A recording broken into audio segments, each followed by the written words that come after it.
On Take 4, we will be working with word problems that involve addition, subtraction, multiplication, and division of whole numbers.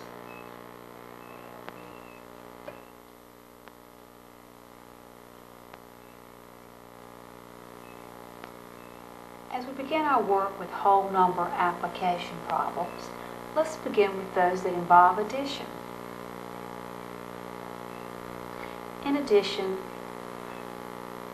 there are some key words you can look for that tell you that the problem needs to add.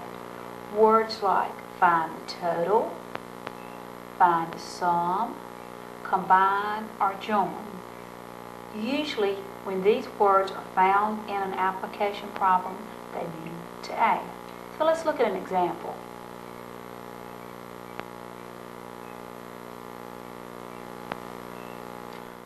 On a trip, Tom traveled 484 miles on Monday, 287 miles on Tuesday, 124 miles on Wednesday, 500 miles on Thursday, and 79 miles on Friday.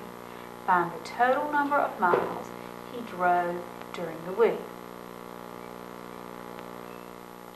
Notice the find the total number of miles.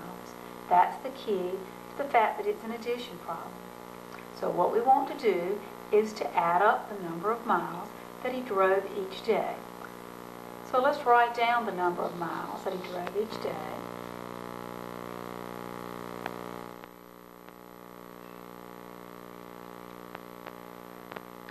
Monday, Tuesday, Wednesday, Thursday, and Friday. And then we need to find that sum. And we'll have the total number of miles he drove during the week.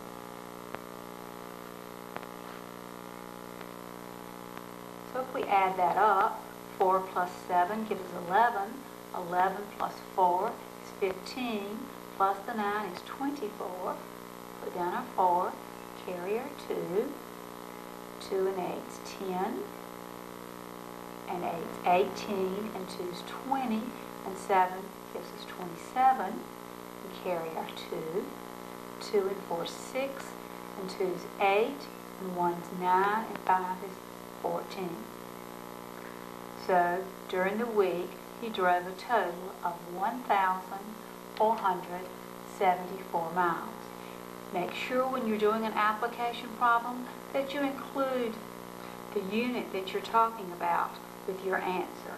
The answer makes no sense unless you include the correct unit with it.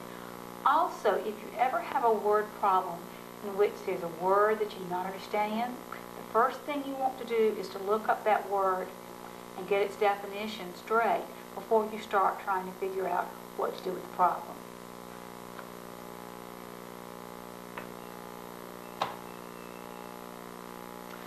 Now let's look at an example of a subtraction application. Like addition, there are some key words to look for that might tell you to subtract.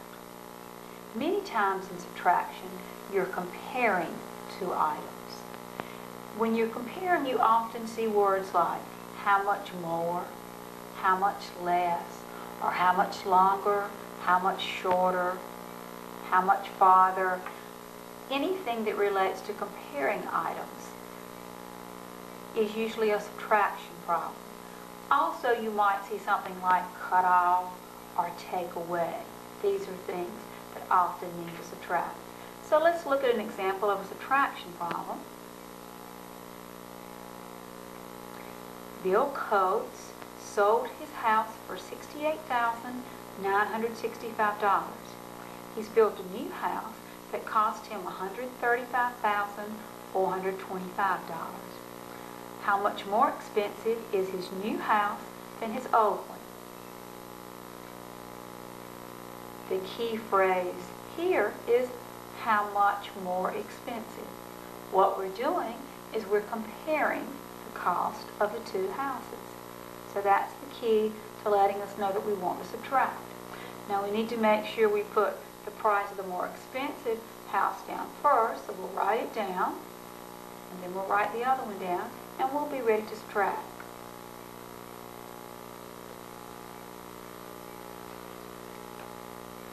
So So let's do a subtraction. 5 from 5 leaves 0. We can't subtract 6 from 2, so we have to borrow 1 from that 4 and put the 1 or the 10 that we borrowed with the 2 and make it 12. 6 from 12 leaves 6. We can't subtract 9 from 3, so we have to borrow again from the 5, and that makes that a 13. 9 from 13 leaves 4. Can't subtract 8 from 4, so we have to borrow again. Now 8 from 14 leaves 6.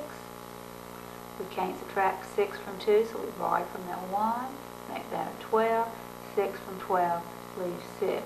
And since that's a 0, we have nothing else to subtract. Now to make sure we did that correctly, let's check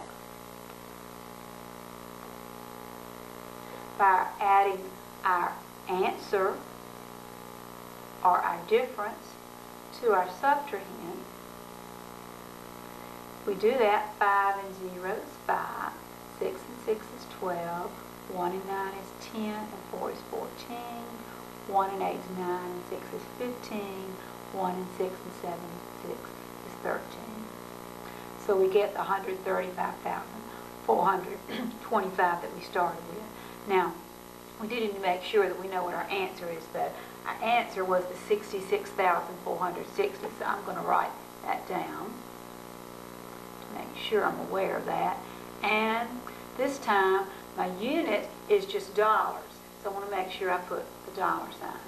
So the new house is $66,460 more expensive than the old one.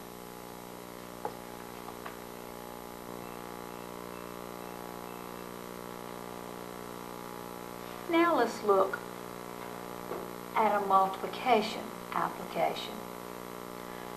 When you're trying to decide if a word problem wants you to multiply, it's a little bit more difficult than it is with adding and subtraction. They're not really key words to look for, but they're things that are happening in the problem that are your key. If the problem is asking you to repeatedly add the same number, that's a good reason to think that it might be multiplication. Sometimes you're often given what happens for one item and asked to find what happens for a large number of items. So if you're told what happens for one case and then asked to find out what happens for a larger number of cases, then that means that it's going to be multiplication. So let's look at an example of that.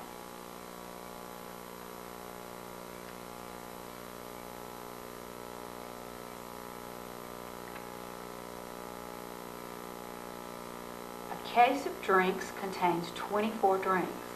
Tabitha buys drinks in large quantities when they are on sale. At a sale, she bought 12 cases of drinks. How many drinks did she purchase?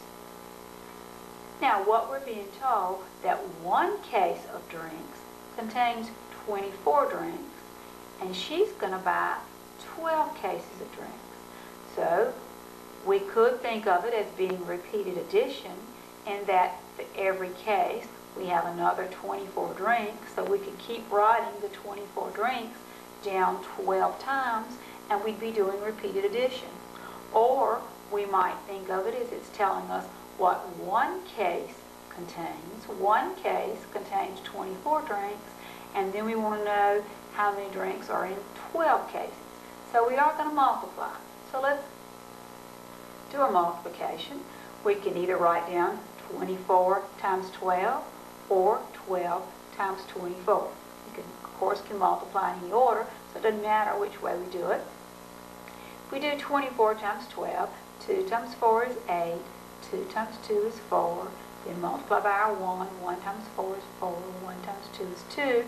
Then when we find our sum, we end up with an 8 and an 8 and a 2. So we have 288 drinks that she would purchase. Don't forget to include the word drinks on your answer.